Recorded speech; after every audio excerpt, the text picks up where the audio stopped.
하루 만에 날씨가 추워졌습니다. 전국이 영하권인데요. 오늘 밤엔 또 비나 눈 소식이 있으니까 미리 대비하셔야 한다고 합니다. 반기성 YTN 재난전문위원과 자세한 날씨 전망해 보겠습니다. 어서 오십시오. 네, 안녕하세요. 네. 자, 오늘 출근길 정말 춥더라고요. 어제 아침과는 기온이 많이 다른 것 같은데 왜 이렇게 갑자기 뚝 떨어진 겁니까? 정말 춥습니다. 오늘 철원 같은 경우 영하 8.7도, 파주 같은 경우도 영하 7.7도까지 떨어졌고요. 서울도 영하 2.2도까지 떨어졌는데 어제에 비하면 아침 기온으로만 거의 한 7도 정도가 떨어진 셈이고요. 어제 낮 기온부터 따진다면 한 15도 정도가 떨어진 겁니다.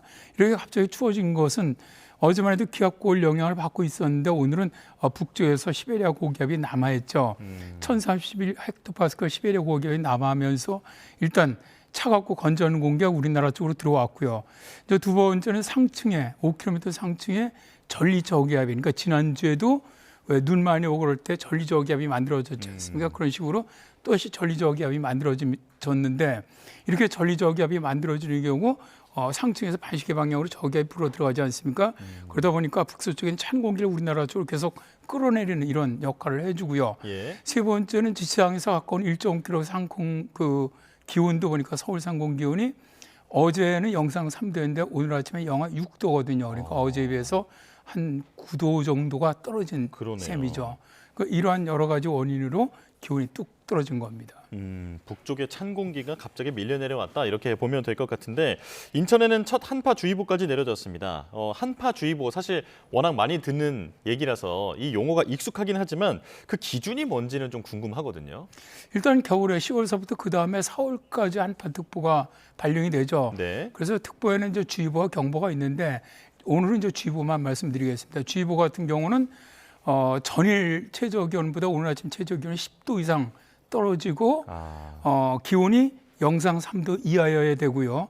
또 평년 기온보다 3도가 더 낮아야 됩니다. 이 조건이 맞을 때 하나.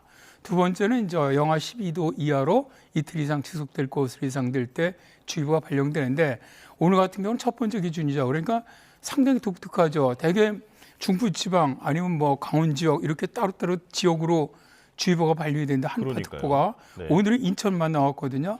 이게 굉장히 좀 이례적인데 네. 인천 같은 경우 어제 아침 최저 기온이 굉장히 높았습니다. 어제 아침에 인천 쪽 바로 그쪽으로 저기가 구름대가 들어와 있었거든요. 네. 그래서 거기다가 또 저 바다 옆이 원래 습도가 높습니다. 그래서 대개 이 바다 옆에 있는 도시들이 최저 기온이 좀 높은 편인데 여기다 구름까지 꽉 차 있다 보니까 복사는 거의 별로 없었던 것이죠. 그래서 어제 저 인천 같은 건 아침 최저 기온이 영상 8.1도였습니다. 예. 서울은 4.6도였는데 네. 근데 오늘 아침에 영하 2.2도까지 내리니까 10도 이상 떨어진 거잖아요. 어제에 비해서. 거기다 오늘이 영상 3도 이하에다가 평년보다도 3도 이하가 낮다 보니까 그 지역만 유일하게 한파주의보의 기준이 딱 맞은 것이죠. 그렇군요. 한파주의보가 그러니까 절대적인 기준도 있고 상대적인 기준도 네. 있다라는 말씀이신데요. 자, 그리고 또 돌풍도 예보가 되어 있습니다. 순간 풍속 초속 15m 안팎의 바람이라고 하는데 이건 어느 정도 수준입니까? 일단 오늘 같은 경우는 해안이나 산악 같은 경우 15m 이상 지금 바람이 불 걸로 예상돼 있는데 네. 15m 같으면은 입간판이 날아가는 수준이죠. 지난번에 예.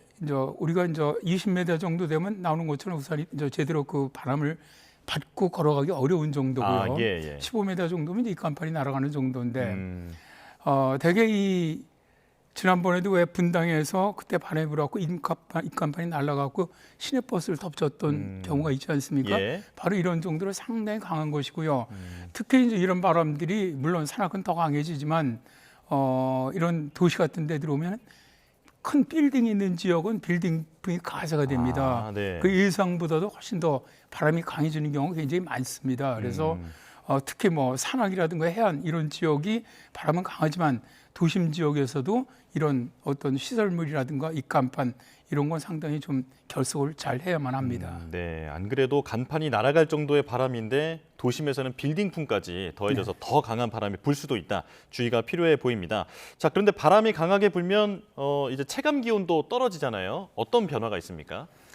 일단 체감 기온 같은 경우는 최근에 적용하는 것들이 대개 0도서부터 예. 영하 10도 사이 정도까지는 저 풍속이 초속 1m당 1도가 떨어지는 걸로 대개 계산을 합니다. 예. 사실은 약간씩 차이는 있습니다. 그런데 그냥 대체로 한 그 정도로 보는데 그러니까 이제 지금 현재 아침 기온이 영하 2도였는데 추석 3m로 불고 있다. 그렇다면은 체감 기온은 영하 5도 정도가 된다고 보시면 되고요. 예. 근데 영하 10도 이하로 내려가면 이 체감 기온이 확 떨어집니다. 그때부터는 추석 1m 증가할 때마다 2도씩 떨어지는 걸로 보거든요. 그러니까 예. 실제로 기온이 낮고 바람이 강할수록 체감 기온은 급격히 떨어지는 이런 효과가 있죠. 그래서 체감 기온이라는 건 이제 이게 건강 문제 때문에 이런 것이 만들어진 것 아니겠습니까? 예. 우리 피부에서 그만큼 많은 열을 뺏어가기 때문에 우리가 실제로 느끼는 기온이 되는 것이고 또 그래서 그것이 굉장히 위험하기 때문에 체감 기온을 갖다 굉장히 중요하게 최근에는 보고 있죠. 예. 그렇다면 이게 바람이 들어오지 않게 우리가 방한용품을 잘 착용하는 게 중요할 것 같은데 어떤 부위를 좀 조심해야 할까요? 제일 사람들이 추위를 제일 많이 느끼는 부위가 목 부위라고 합니다. 예. 그래서 일단 목은 기본적으로 머플러라든가 이런 걸 반드시 들러두는 게 가장 좋고요. 그다음에 두 번째가 머리입니다. 그래서 이 영국 기상청 같은 거 이렇게 하는 거 보면 영국 기상청에서 꼭 추워질 것 같으면 모자를 쓰라고 방송이 나오거든요. 예. 그 모자 하나 쓰는 것도 굉장히 도움이 됩니다. 그러니까 우리가 목에 머플러 들으면 우리가 보통 체감 온도는 한 5도 이상 올려줄 수 있다고 하고요. 모자를 갖다 해드려도 2, 3도 이상을 체감 기온을 좀 올려줄 수가 있거든요.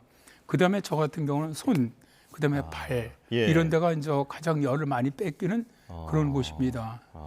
장갑까지도 또 잊지 않고, 네, 이제 머플러, 그러니까 목도리, 모자, 장갑 정도는 꼭 착용하는 게 좋겠다라고 이해를 하면 되겠습니다. 자, 이렇게 아침엔 추웠는데 낮에는 기온이 좀 따뜻해질까요? 일단 아침부터는 기온은 올라갑니다. 그렇더라도 서울 지방 같은 경우 오늘 낮 최고 기온이 4도 정도. 그래서 그러니까 이제 앞으로는 당분간은 낮 기온은 일부 중간에 가는 날 빼놓고는 거의 서울 기준입니다. 서울 기준으로 4도 전후까지 올라갈 거로 봅니다.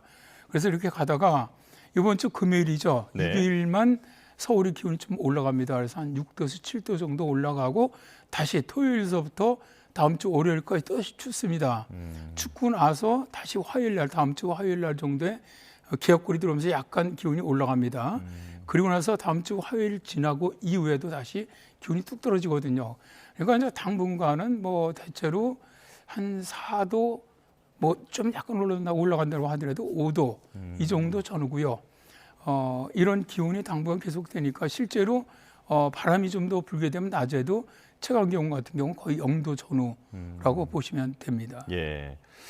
자, 그리고 이제 어제는 날이 따뜻했는데 안개 때문인 건지 먼지 때문인 건지 온종일 하늘이 흐리더라고요. 이건 정체가 뭐였습니까? 어제는 오전에는 안개 영향이었었죠. 예. 전국적으로 안개가 굉장히 짙게 끼었거든요. 그 안개가 짙게 끼게 되면 안개가 실제로 이런 응결핵 물질로 인해서 안개가 만들어지지 않습니까? 그래서 이게 이제 낮에 기온이 올라가면 되게 연무로 변합니다. 연무로 변하게 되면 하늘이 뿌옇게 보이는 형태가 되죠. 그리고 이제 초미세먼지 농도가 높아지는 특성이 있고요. 예. 그러니까 우리나라 같은 경우 초미세먼지 농도가 높을 때가 되게 안정될 때, 그때 안정될 때 안개가 끼니까 그렇고요. 오후에는 어제 그 중국으로부터 초미세먼지가 들어왔습니다. 들어와서 거의 중부지방은 초미세먼지가 40 마이크로메타 정도, 세제곱미터당 이 정도로 농도가 좀 높아서 나쁜 정도가 유지됐죠. 그러다 보니까 그게 밤늦게 이제 기단이 바뀌면서 찬 공기 들어오기 전까지는 대체로 좀 시계가 나쁘고 초미세먼지 농도가 높은 그런 날씨가 됐던 거죠. 예. 자, 그리고 얼마 전에 폭설이 쏟아졌다 보니까 또 눈 소식에 이제 깜짝 놀라시는 분들이 있을 것 같은데 오늘 밤에 눈이 온다고 하더라고요. 얼마나 오는 겁니까? 일단 오늘 눈 오는 건 주로 오는 곳은 인천에서 경기는 서해안 쪽, 그다음에 경기 서남부 지역, 충남의 북부, 그다음에 전북 지역입니다. 그러니까 좀 우리나라 보면 주로 서쪽이라고 생각을 하시면 됩니다. 예. 이쪽 지역은 눈으로는 한 1cm 정도, 비로는 한 5mm 정도. 그리고 서울 이게 이제 오늘 밤부터거든요. 내일 새벽 사이. 그리고 서울 같은 경우는 이제 날리는 정도, 그러니까 한 0.1cm 정도 눈, 0.1mm 정도의 비는 가능성은 있습니다. 예. 그렇더라도 실제로 서울은 주로 내리는 지역은 아니죠. 그런데 문제는 이 정도 내리더라도 밤이 들었으면 지금 찬 공기가 내려오는 상태이기 때문에 바로 얼어붙습니다. 예. 그래서 특히 밤중이나 새벽 같은 경우는 블랙아이스로 이 결빙된 이 도로 구간이 상당히 많을 것으로 보입니다. 따라서 특히 이제 오늘 밤에 눈이 내리거나 비가 좀 내리는 지역은 내일 아침 같은 경우는 상당히 빙판길이 될 가능성이 높으니까 이런 거는 이제 운전하시는 분들 특히 유의하시고 그런 지역에 계신 분들은 저 대체로 좀 이런 대중교통 이용했으면 좋겠고요. 특히 이런 우리가 말한 블랙아이스 제일 위험한 거죠. 이런 것들은 주로 예. 교량이라든가 혹은 다리, 다음에 이 터널, 저 그늘 쪽에. 출입구, 저 예. 음지진 곳 이런 곳에 많이 생기거든요. 그래서 이런 때는 특히 아침녘 해가 뜨기 전에는 굉장히 위험을 좀 조심을 하셔야만 합니다. 예, 또 자동차뿐 아니라 보행자도 미끄럼 사고 그렇습니다. 네, 반드시 네. 주의해야 할 것 같습니다. 자, 마지막 질문이 될 것 같은데요. 지금 날씨가 사실 너무 따뜻하다 싶어서 걱정이었다가 갑자기 폭설이 왔다가 또 추워졌다가 지금 정신 차리기 어려울 정도로 변동성이 너무 심하거든요. 이거 예측 불가한 날씨가 이번 겨울 내내 이어질까요? 일단 뭐 최소한 1월, 2월은 그렇게 12월, 1월은 그렇게 되지 않겠나 일단 그렇게 예상을 합니다. 예. 왜냐하면 사실 우리가 이제 지구 온난화로 인한 기후 변화의 가장 큰 특성이 날씨의 변동성이 크다는 거죠. 그러니까 우리가 예상하는 것 이상으로 더워졌다가 또 예상하는 것 이상으로 추워졌다가 이런 예. 것들이 계속 바뀐다는 건데요. 뭐 말씀하신 것처럼 지난주 그 폭설과 한파가 오기 전에는 굉장히 따뜻했거든요. 그러다가 그러니까 따뜻했기 때문에 사실 폭설이 내린 것이죠. 예. 그런데 어쨌든 그리고 다시 추위가 왔다가 이제 어제 또 그저께 살짝 풀렸다가 또다시 한파가 내려오고 이번에 이제 금요일날 살짝 풀렸다가 또다시 주말에 또 추워지고 다음 주 화요일 정도에 약간 기온이 올라갔다가 또 그다음에 또 추워지는 거거든요. 그러니까 예. 이러한 것들이 큰 테두리 안에서는 실제로 이제 지난주 26일서부터 계속 추위는 그러니까 약간씩 중간중간에 기온이 올라갈 때가 있더라도 큰 테두리 안에서는 지금 기온이 낮은 형태입니다. 네. 이게 왜 그러냐면은 지금 우리가 이제 북극 진동지수라는 게 있거든요. 이게 지금 계속 음해지수를 나타내고 있습니다. 예. 그래서 이게 예측한 것도 보면은 거의 한 15일 전후까지는 음해지수를 보일 거로 봐요. 그렇게 되면은 음해지수를 보이는 경우는 이 상층의 흐름이 남북류가 강해지거든요. 그러니까 예. 무슨 얘기냐면은 춥고 뭐 이제 이러한 것이 좀 더 강할 가능성이 있다는 것이죠. 거기다가 지금 보면은 이제 세계 기상기구나 뭐 미국 기상청의 그 5km 상공의 장기 앙상블 모델이 있습니다. 예. 보름 동안 보여주는 거 이것도 보면은 우리나라 주변의 고도장이 계속 좀 대체로 낮아지는 이런 패턴을 보여요. 이럴 경우도 기온이 낮은데 이제 문제는 뭐냐 기온이 계속 낮은 건 아니고 패턴 자체는 큰 테두리 안에서는 좀 낮은 편이지만 그 사이에도 기온의 변화가 계속 사인 코사인 곡선처럼 네. 오르고 내린다는 것이죠. 그러다 보니까 이제 앵커님 말씀하신 것처럼 꼭 뭐 좀 심하게 하면 기온이 널뛰게 하는 것 같은 이런 현상이 나타나는 겁니다. 그렇군요. 자, 기온 변화폭이 너무 크다 보니까 건강이 이렇게 쉬운 시기라는 생각이 듭니다. 건강 관리 잘 해야 할 것 같습니다. 자, 반기성 YTN 재난자문위원과 함께했습니다. 고맙습니다. 네, 감사합니다.